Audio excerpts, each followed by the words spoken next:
So Jonathan, well, we have in person here a number of people, and then we have a lot of people who are also virtual. So I've known Jonathan for a number of years.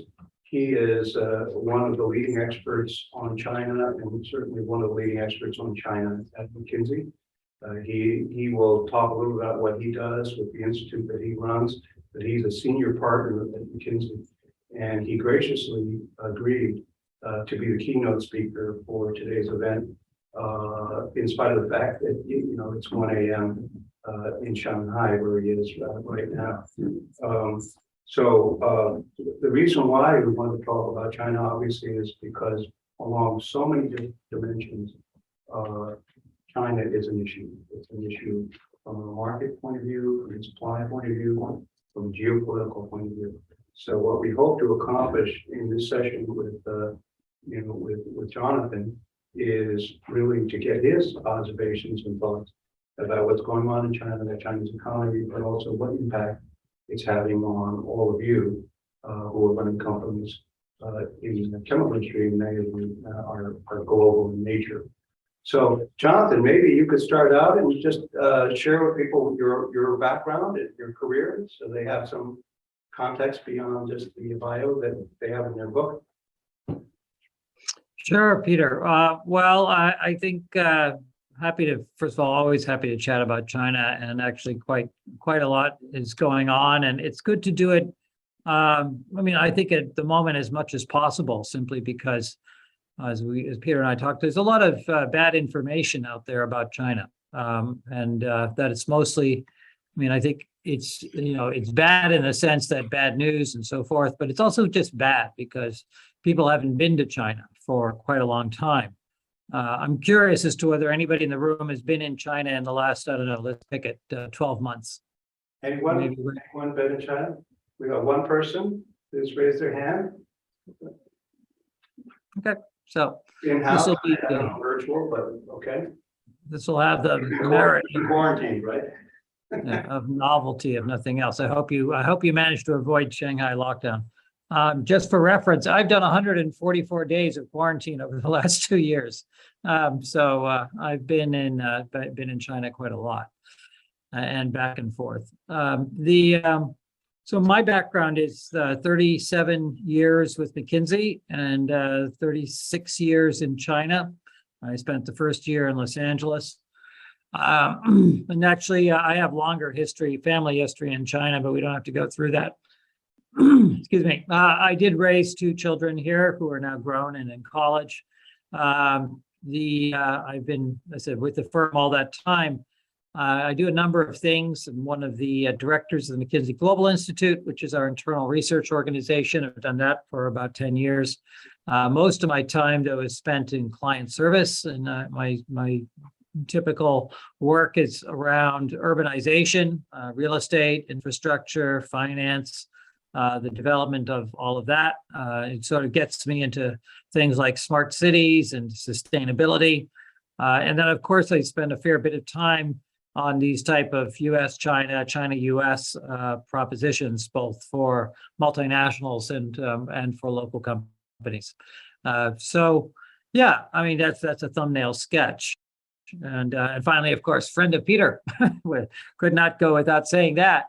And have worked together with Peter off and on over the last decade or so. So, yeah, happy to chat and to chat with you, Peter. So I'll kind of let you guide the conversation in terms of the questions and how you'd like to take it. Yeah, you and I chat a little about like 4 or 5 questions that we might want to go through. Maybe we'll start with the big picture and the most recent visible event, which was the Chinese Congress. Any lessons, takeaways that you would like to mention from, the coronation of Xi and the other things that happened the last couple of weeks? Well, I think the message was, first of all, a strong political message that Xi is in charge. I think, if anything, that there was positive in the nature of the allies that he put on the table. He ran the table. There was clearly a statement that he was going to put his team together, And as it turns out, his team is a fairly urban, technocratic, coastal team, which is not a bad thing. It's a little more representative of China and its future than, say, an interior and less technocratic group would be. So he has a Beijing guy, a Guangzhou guy, a Shanghai guy. It's not so bad. So but it's very clear where the accountability is now. And again, I think that's a good thing in the sense that we all know who to blame, or not to. That does clarify matters.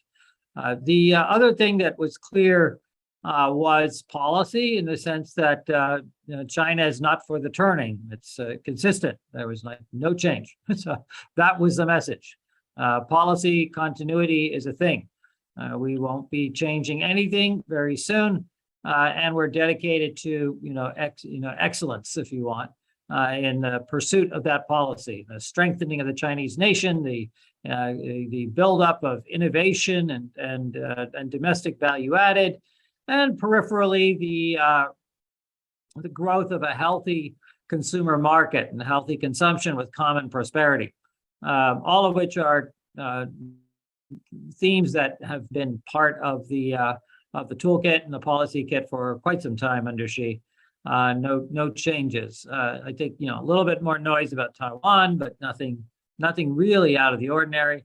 And if anything, a downplaying on things like the Belt and Road Initiative. I think BRI really didn't come up very much, and that's probably a good thing, because it's clearly scaled back. So I think that all in all, the message is fine. We have a change of government. We have a change of administration, but it's now the same administration, just more so, and that the policies are going to continue. So I think that, in fact, finally, one interesting hypothesis that he did not say very much about COVID at all, and just sort of basically said, once or twice, yes, we'll continue to, essentially the zero COVID policy will continue.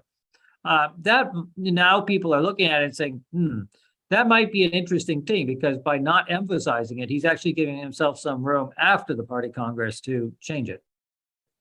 And we've, of course, seen quite recently a number of relaxation moves, which are all giving us quite a lot of hope. So let's see as to whether the zero COVID policy remains, but the implementation changes with the change in our scientific understanding of the situation, which is typically the way these things are phrased. Obviously, the zero COVID is having a really serious impact on the Chinese economy and all the companies that depend upon that supply chain. And do you think it's even sustainable to stay with this no COVID, because they don't seem to be able to stamp out COVID using the approach that they have, right? Or they're going to have to just change their policy and about lockdowns and vaccinations. Well, the very latest on this is, okay, clearly, yeah, this is having an effect, and the way it's mainly having an effect on the consumer. And the consumer is scared, or at least really annoyed, take your pick. And as a result is not spending as much as they should, could, and maybe will in the future. So savings rates are going way up, lots of cash. We saw all of this happen in North America and Europe as well during the pandemic. So China's just doing the replay on this 2 years later. And I think it does lead to a lot of volatility, right? In the short term, it leads to a downturn because of the drop in consumption. So that's what's happening. The supply chain is actually working just fine. But I think that's the closed loop management, as I said, yes, it's functional. But it's the consumer that's the vulnerability. And there's not much the government can do about that other than stopping the policy. Because it doesn't really help to flood the system with cash if nobody is spending it. That's kind of they're a bit stuck. So I think everybody acknowledges the cost of the policy, but on the other hand, this is still an economy that will grow by more than the size of Australia this year. So and this is a downturn. So yeah, it's still quite a heavy. Quite a big economy that's growing at quite respectable rates even during this downturn. So I think that's kind of the realistic analysis of the situation. Now, do they want to change it? Do they want to get out of it? Of course. Nobody particularly likes lockdowns. It's aggravating at best. downright toxic and it kills people at worst. What I think might be happening, though, as I said, is the scientific understanding of the situation is changing. Because since they've always said this, that mortality rates, once they drop from COVID, drop to below those of the influenza or somewhere at least in the neighborhood, then it's all fine. Then we can go on. And of course, so I think there are basically three things that they're waiting for. One is that WHO declares this endemic, not pandemic. And of course, China has quite a lot of influence over what WHO says or when it says it. I mean, it's not a decider, but it certainly has influence. So that might happen within the fourth quarter. Second is vaccines. And so now we have the BioNTech thing, and we know that local manufacturing of Pfizer's Paxlovid is going to happen sometime in the second quarter of next year. And the Chinese mRNA is going through its testing process. And so, all things considered, probably first or second quarter latest next year, we'll have Chinese mRNA. And then thirdly, medical infrastructure. You just have to boost, you have to make sure you're able to handle, if there is a surge, that you're able to handle it. And I think that there is quite a lot going on with the PLA, and there's a reason why Xi Jinping keeps walking around to sort of tell them to be ready to deal with domestic disturbances. So it's like a lot of field hospitals have to be built. So all of that is, I think, the party getting ready for something. When and if it happens, the best guide I have is like Hong Kong. So Hong Kong is, of course, a part of China, and it's doing just fine. Admittedly, they had a few million cases to start with, but now they're at 0+0, and the mortality rates are quite low, lower than the flu. So, question being, has the virus actually changed? That's, I think, what they're debating right now, and we'll see. But yeah, I think that's where we are. Yeah, let's shift to the broader Chinese economy. Obviously, China has a lot of strengths, but also there are a number of structural things, challenges that they're facing. One is the real estate problem and all of the debt associated with it, and debt that's not associated with real estate, very high levels of debt. Second, obviously, is the aging of the population, because young Chinese, they don't want to have families, right?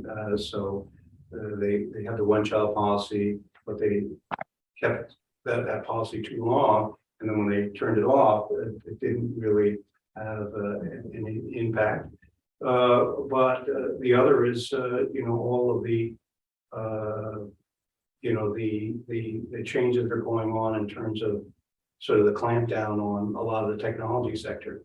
So, I mean, if you look at all of these things and then look at the underlying strengths of the Chinese economy, what do you think the state of the Chinese economy is today? And what do you think it will look like over the next, 3 to 5 years? Yeah, well, today, as I said, short term, this economy is pretty much driven by COVID, and then maybe a little bit by real estate, as you're bringing up. The real estate is actually a holdover from 2021, when the 3 red lines policy went in. So basically, all of the leverage pyramid that was the Chinese real estate sector kind of got its knees cut out, taken out at the knees by the government, saying you guys all have to deleverage. So yeah, that caused a lot of consolidation. And I think that, so there's that, which is coming through now, but there's also, of course, COVID. So that's the short-term factor. So if you have a lifting of the zero COVID, you'll have a bounce back. And you will have a consolidation in real estate, which will, I think, result in a healthier economy, in 12 to 24 months, at least that the impact of that 3 red lines policy will be over, I would expect, within the next 12 months. So I think those are some short-term tailwinds. More medium-term, in the 3 to 5, our view is it's basically driven by productivity, and your view on whether or not the Chinese economy is going to be able to replace what was the tailwinds of urbanization with something else. Because during urbanization period, it was very much the transfer of people from the countryside to the city that drove the productivity growth of the country, and be it at the cost or the requirement to continually invest capital, notably in infrastructure and in real estate. Now we're over with that, but I mean, it's certainly less of a dartboard in terms of anywhere you invest will be fine. And the incremental capital to output ratio has gone way up, so it's a lot more bang, a lot more buck for your bang. All of which is to say that it's just more expensive right now. So we have to find a new way to make the average Chinese worker smarter, which is, very, as you said, the demographic issue. There are no new Chinese people past the so-called Lewis turning point, where the working age population peaks a few years back. So there, if China's going to get rich, China has to get smart. So each and every Chinese worker has to be that much more productive. And that gets you very quickly, of course, to technology. And you mentioned the crackdown on technology companies. I just don't see it that way. I think it was very clear that Chinese government basically said that technology is needed. China has to have more technology, needs to deploy more. Chinese government is one of the most open and receptive governments to the deployment of technology on the planet.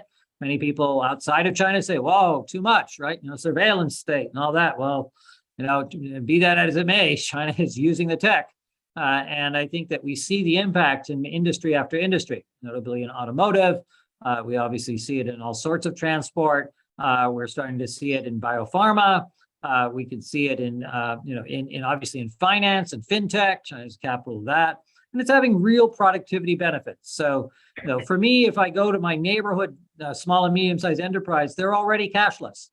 And the entire payments infrastructure of China is based on two private companies, Alibaba and Tencent. So we can't really say that China is sort of like the state enterprise is driving everything. It's really private technological entrepreneurship that is the core competitive advantage and needed productivity driver for the economy going forward. So our view on the Chinese long-term or medium to long-term state is how well that goes, how much private technological entrepreneurship we have, and how effective is it in becoming mass entrepreneurship, and like spreading down to the local. Every little shop has to be cashless and digital.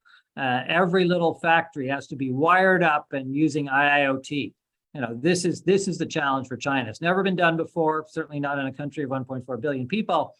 But there are a lot of things that haven't been done before that China has done. So let's wait and see. Jonathan, there are people who would take a different view than you on this issue of the Chinese government relationship with technology. There are others who would say that they have really dissuaded entrepreneurs who create a lot of the new business opportunities in their economy because they feel that there's so much control and favoritism of the state-owned enterprises, which is factually true financially in terms of financial funds and so forth. And a lot of entrepreneurs, to the extent they could leave, and others, they can't. So isn't there a flip side as well? It says it's not all as well and happy in China with regard to the technology and other sectors. And there are other countries, by the way, who are very, very digital, like Estonia. I had dinner with just the prior president of Estonia. They're entirely digital, as an economy. So there are other countries that have been able to do that. But is there a flip side as well that's worth considering? Of course, there's always a flip side, but I think people in America generally take the view that China's going to fail. I think they should be much more interested in the question of what if China succeeds. So what will the world look like then?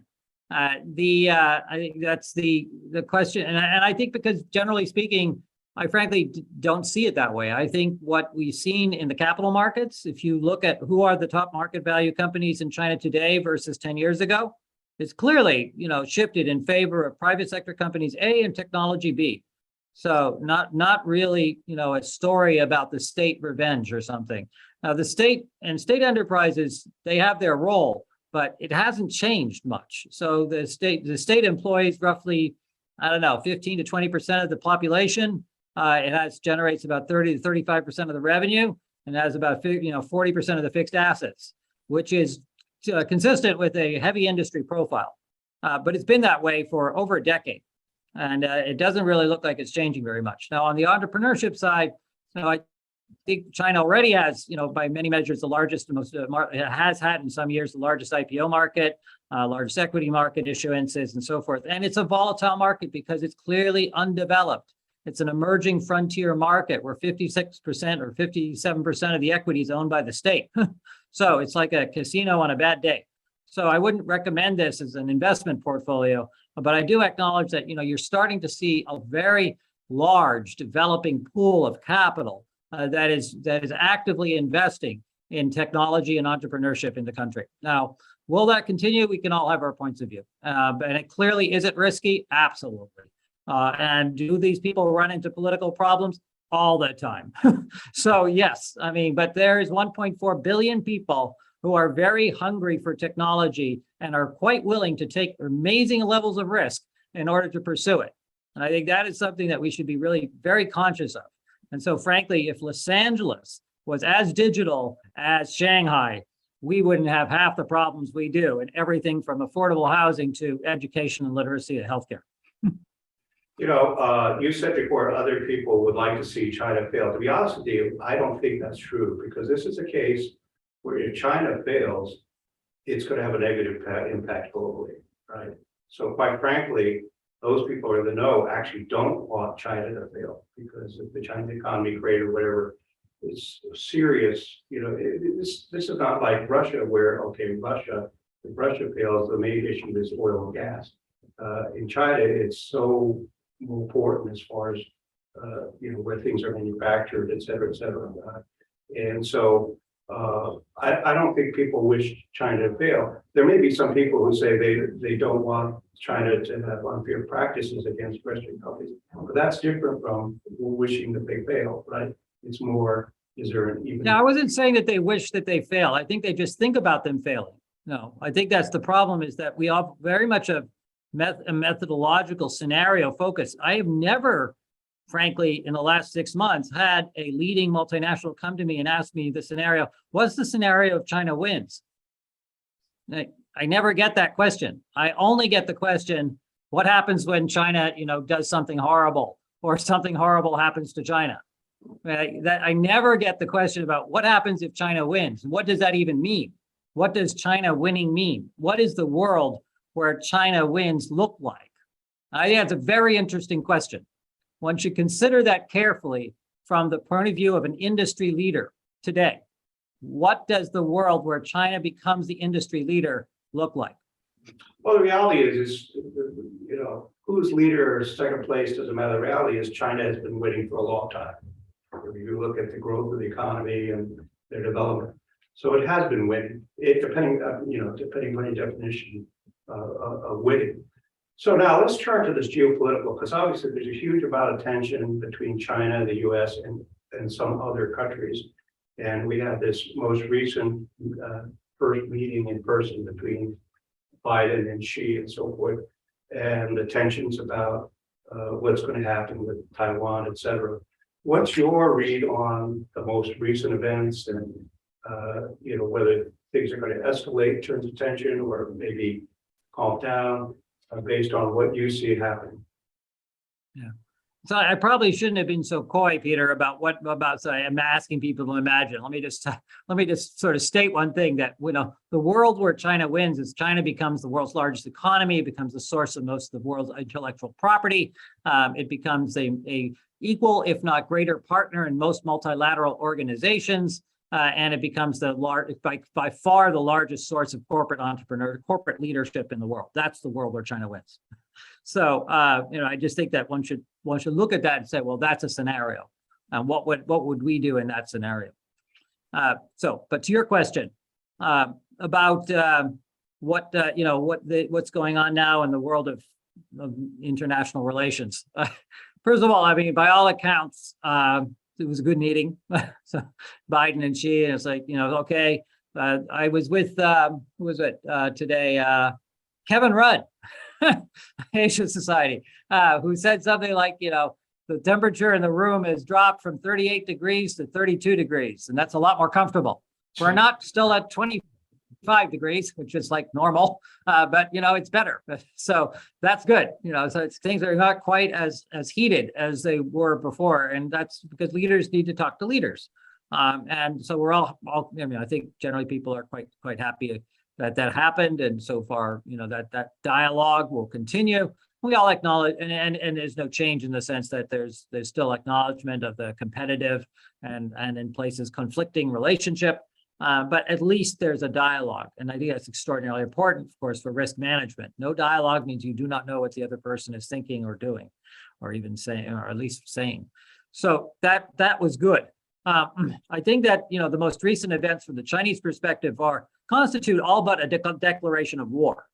So, when you basically say you're going to cut off all of the leading technology, you're going to sue you or block your citizens from working with a country, and that you're seriously considering blockades.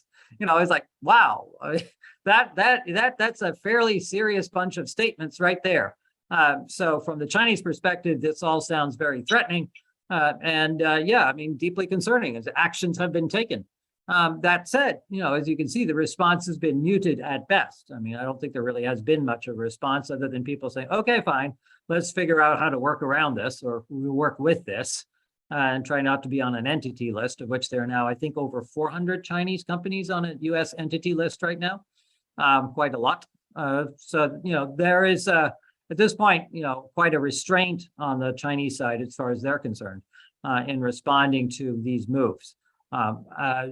Does it affect anything? I'll leave you to judge that, but my sense is no. I don't think it materially affects the progress of the Chinese economy. The last point is that as far as the third parties are concerned, well, as the saying goes, when elephants fight, the grass gets trampled, and the grass in this case is Southeast Asia.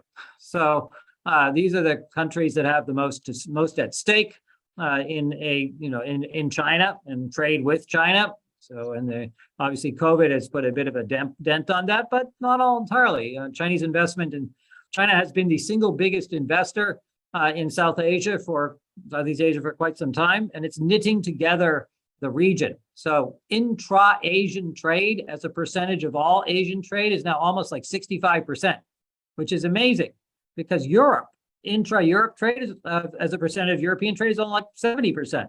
So Asia is almost as integrated as Europe is without having to fight two world wars. And that is a function largely of Chinese investment from and to and around China into Asia. So the economic linkages between China and Asia are growing each and every day. And I think that's the reality on the ground. Now, politically, of course, nobody really wants to integrate with the Chinese empire, and it is an empire. So that's clear. But trading with it, sort of benefiting from investment, benefiting from exchanges of technology or development of technologies across the region, that for sure. Yeah, and you do have to make a distinction between economic interest and political interest. After all, India is buying all sorts of Russian oil. It's not because they agree with the Russian government, it's because it's their economic interest. So, and weapons too. Making that distinction is actually rather important. Let's turn to a very direct question related to the people here in the room and people virtually, which is, what are the implications of all these things, both economic and geopolitical, for those people here who are running businesses? And you have a variety of people here, large companies, medium-sized companies. Some are very international. Some have manufacturing in China, some don't.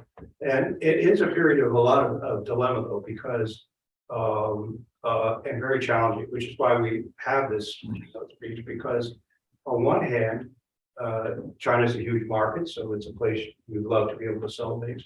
It's got low cost of making a variety of things.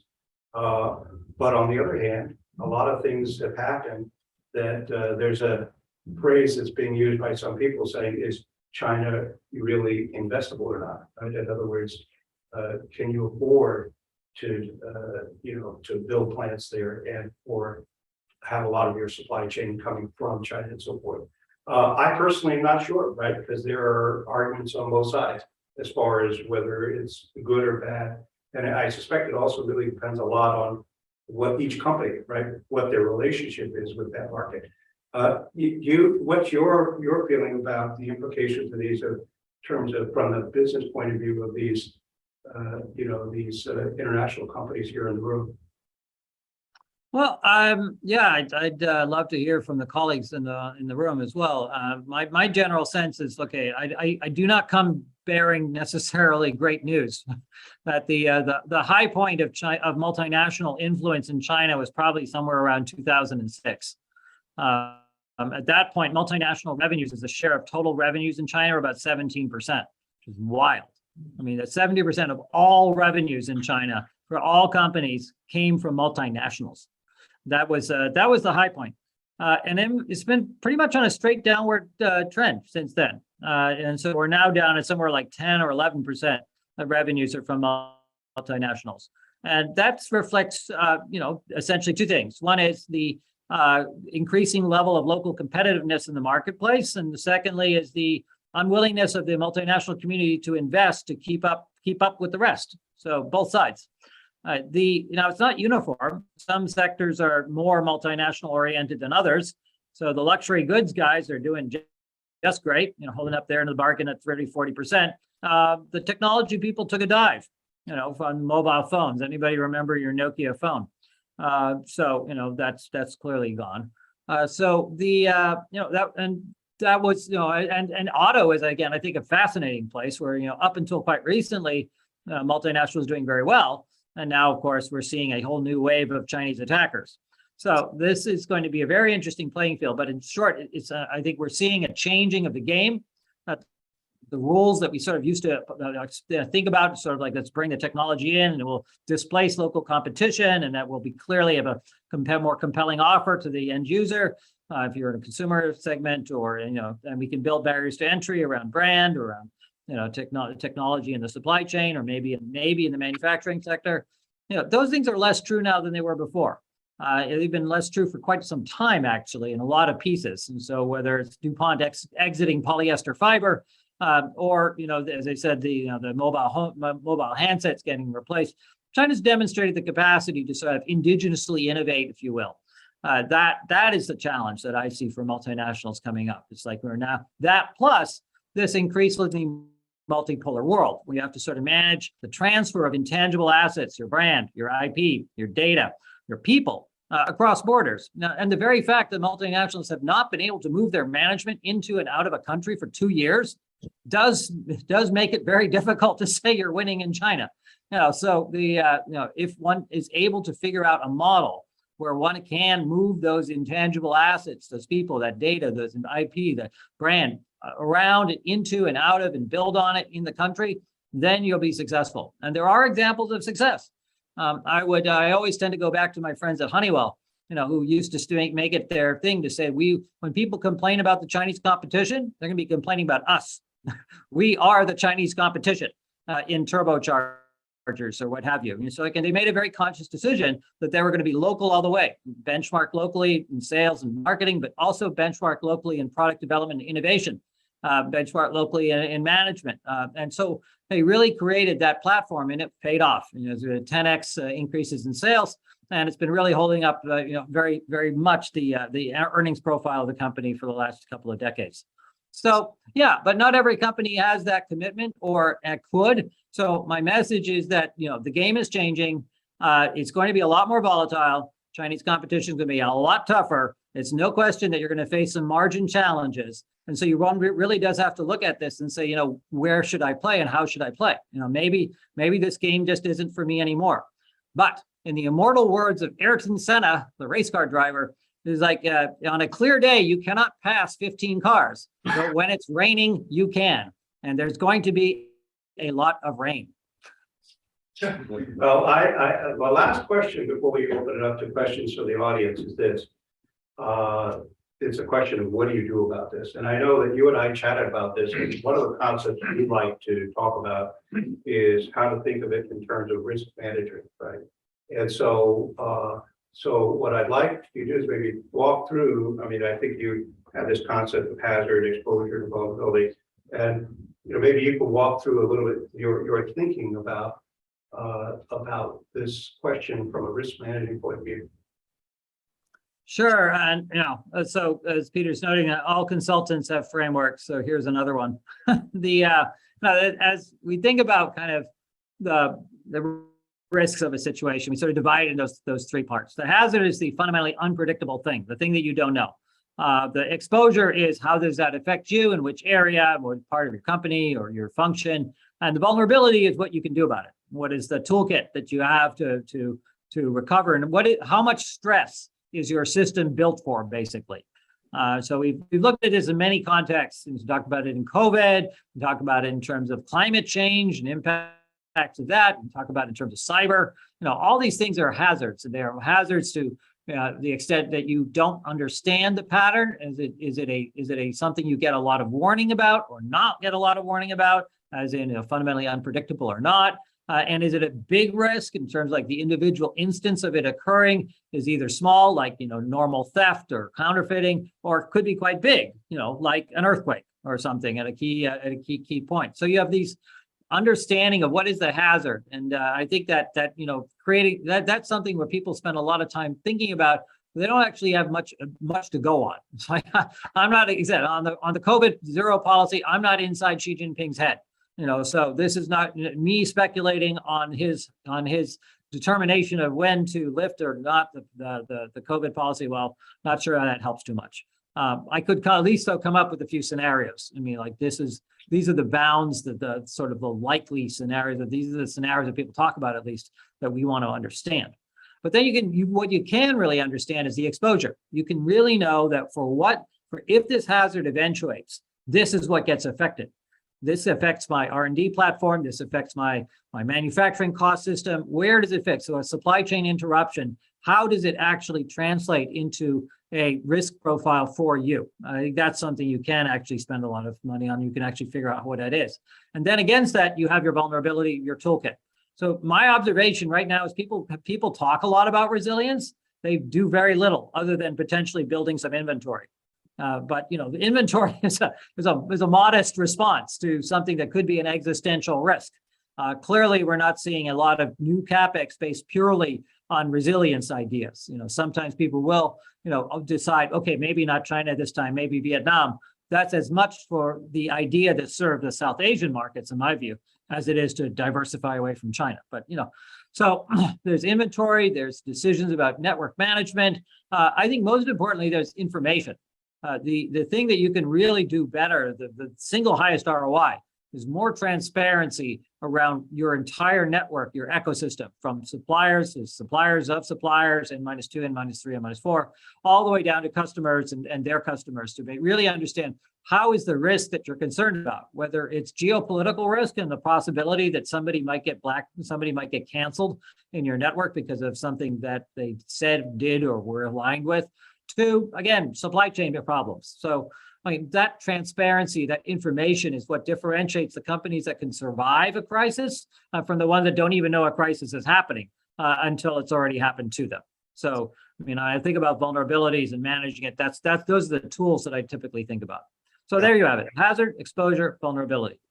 Yeah, and I think that's a good framework for a lot of people. And I do think that this is an unusually interesting time. Interesting, not in a positive sense, because so many things are not forecasted.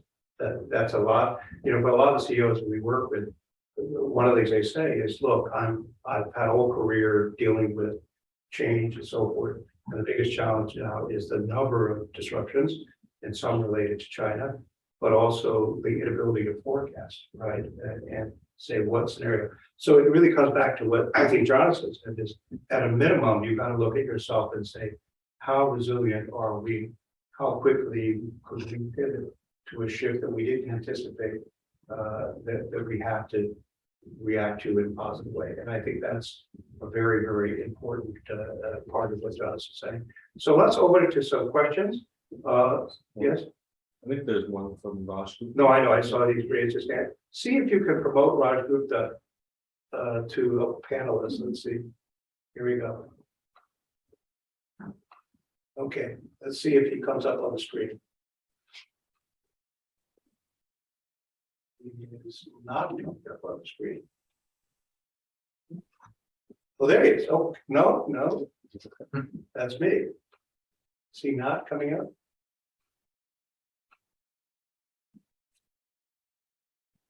Okay, so why don't we do, there you go. Okay, all right, it is working. So Raj, you're on the stage.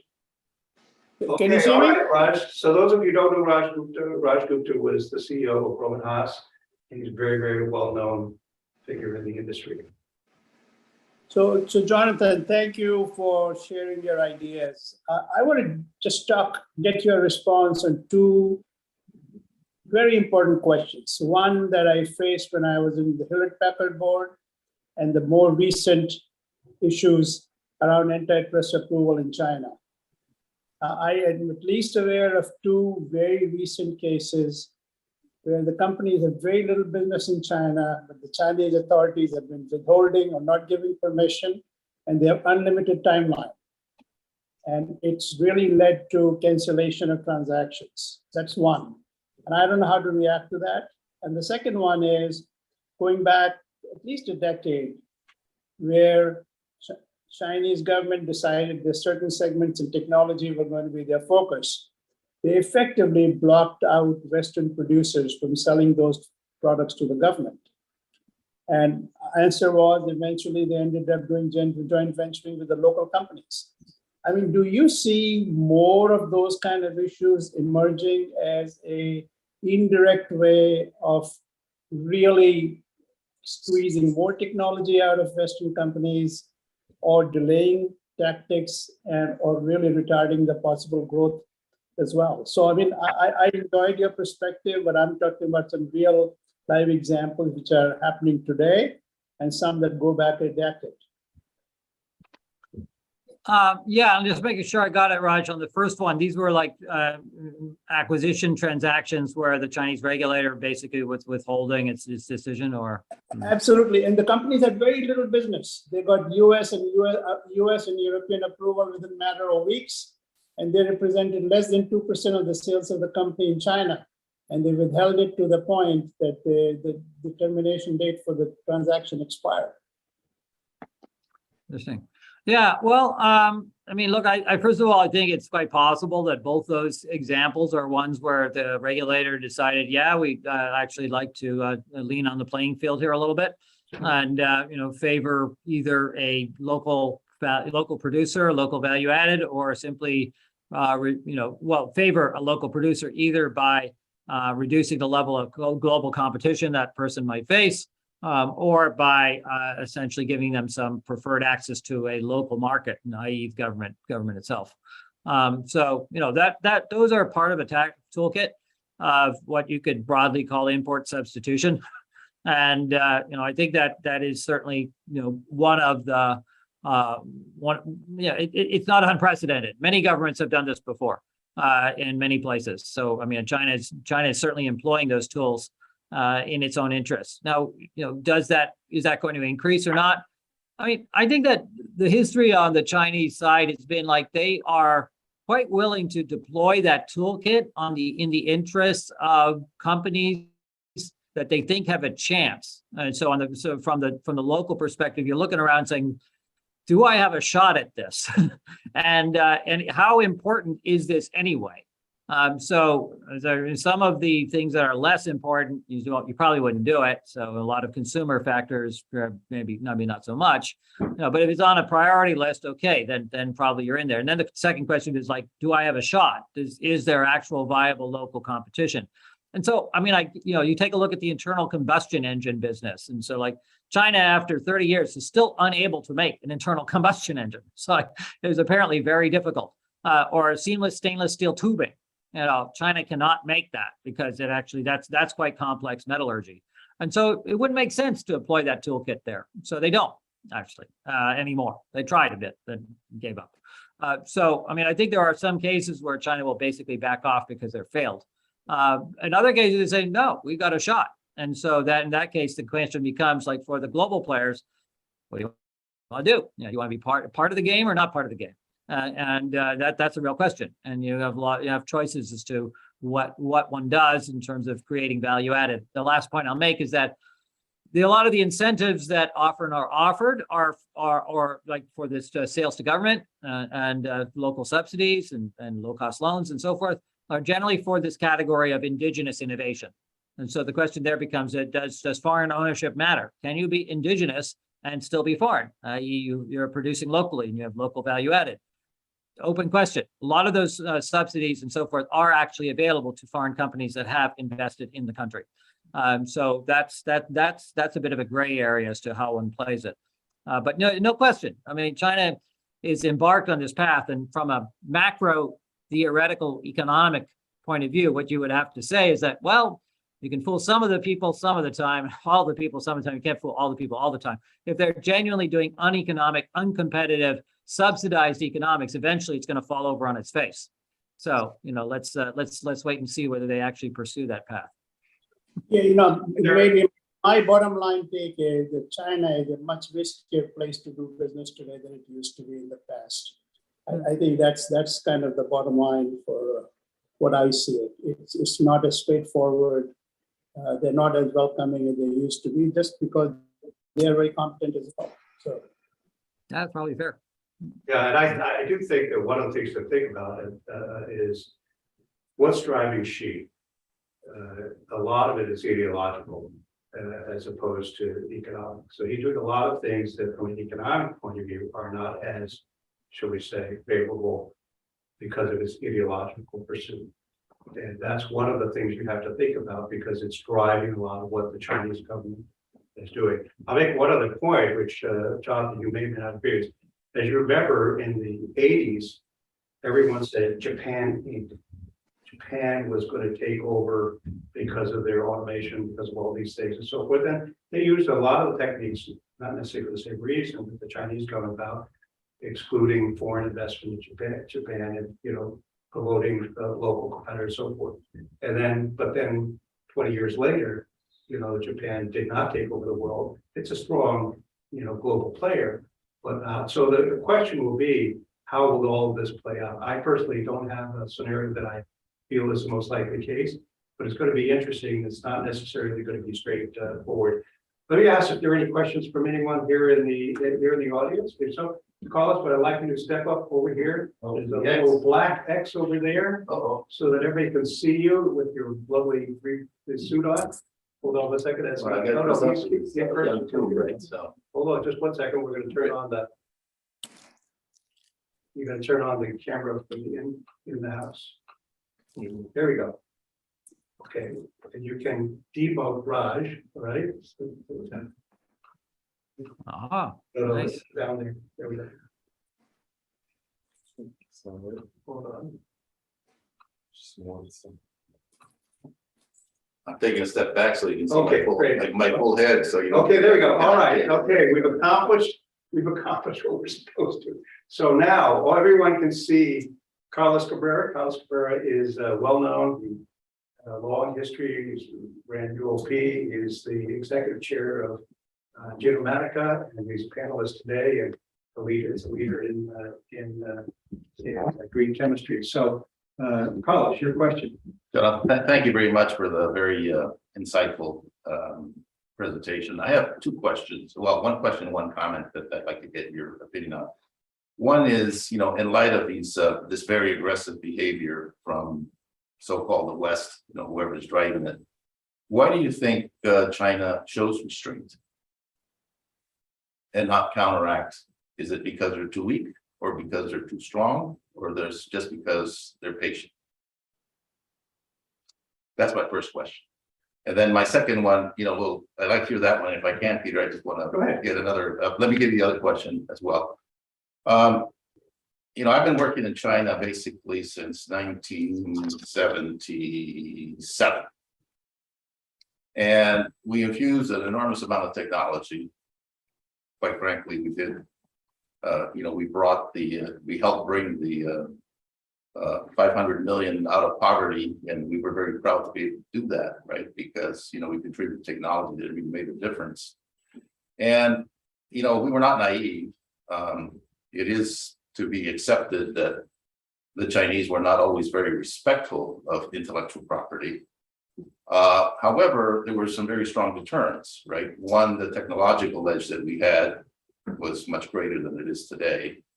So there was a dependency question on the China side that you don't want to really upset, the source of your knowledge.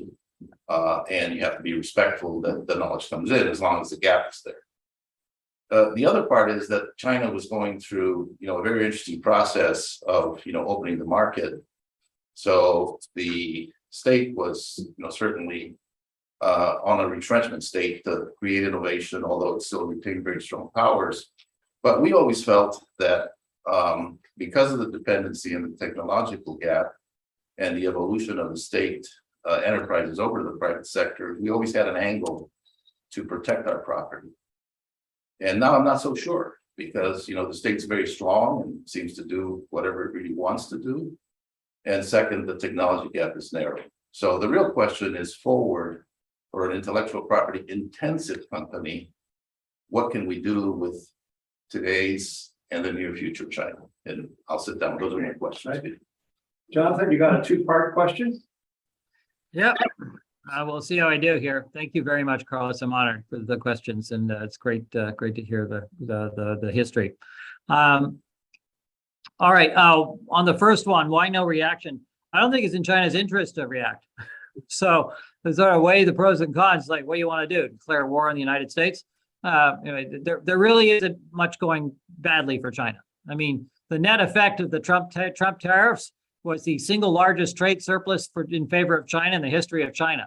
So more of that. So maybe you could declare war twice from a Chinese perspective. It's like that might be a good thing. And what I think they are doing is doubling down domestically. So you're going to see tons of money being thrown at very bad ideas like semiconductor manufacturing in China. But nonetheless, they will happen. And that will, in turn, at some point, in a very inefficient and costly way, translate into a lot of domestic capacity in industries that probably wouldn't have been there otherwise. So I think that 12 nanometer and 24 nanometer semiconductor manufacturing, watch that space. So all those chips that are in your refrigerators, they're going to be coming out of China.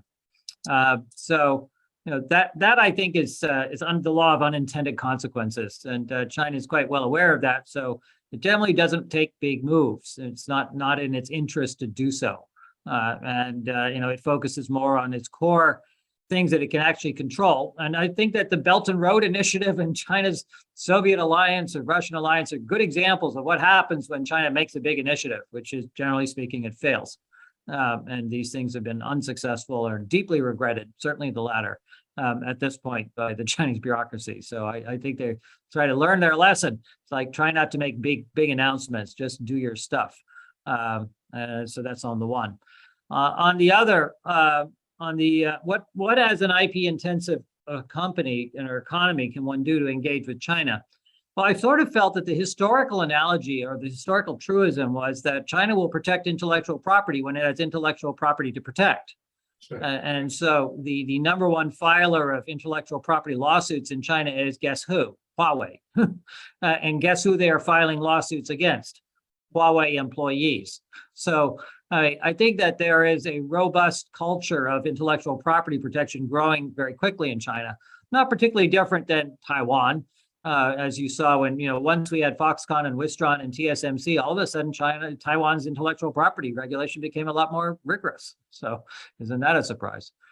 So I think similar laws apply in the sense that intellectual property protection is just simply part of what a modern economy looks like, because otherwise you can't have invention. So I actually was on a panel with the previous premier, Li Keqiang, 4 years ago during the 14th five-year plan. One of my fellow panelists was the dean of Tsinghua, and he spent his entire 15 minutes of fame with Li Keqiang basically arguing that we needed to have a higher share of intellectual property revenues accruing to individual inventors at universities than they did at that time. The universities were taking 100% or something, and they wanted to have at least 15%.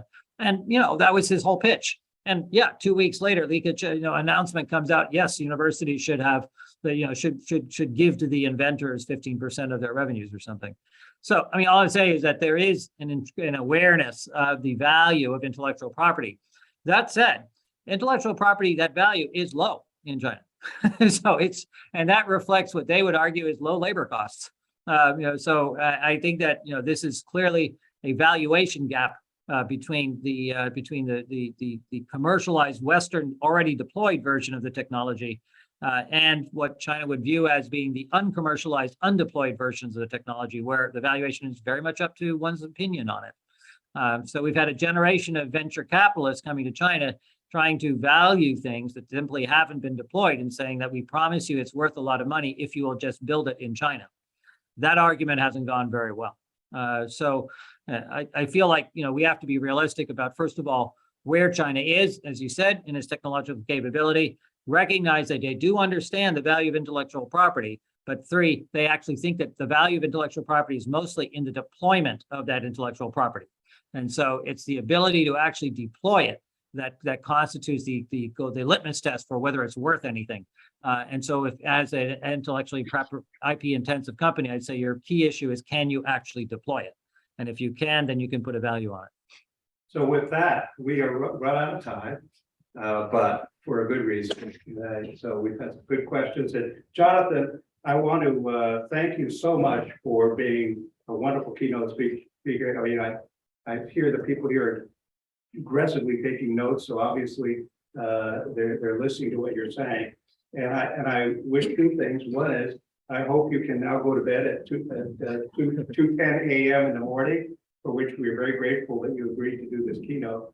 And I look forward to having our dinner, which I guess we're supposed to have at the end of December, early January, when you're back here in New York City. But thank you so much, really appreciate it, and look forward to seeing you again soon.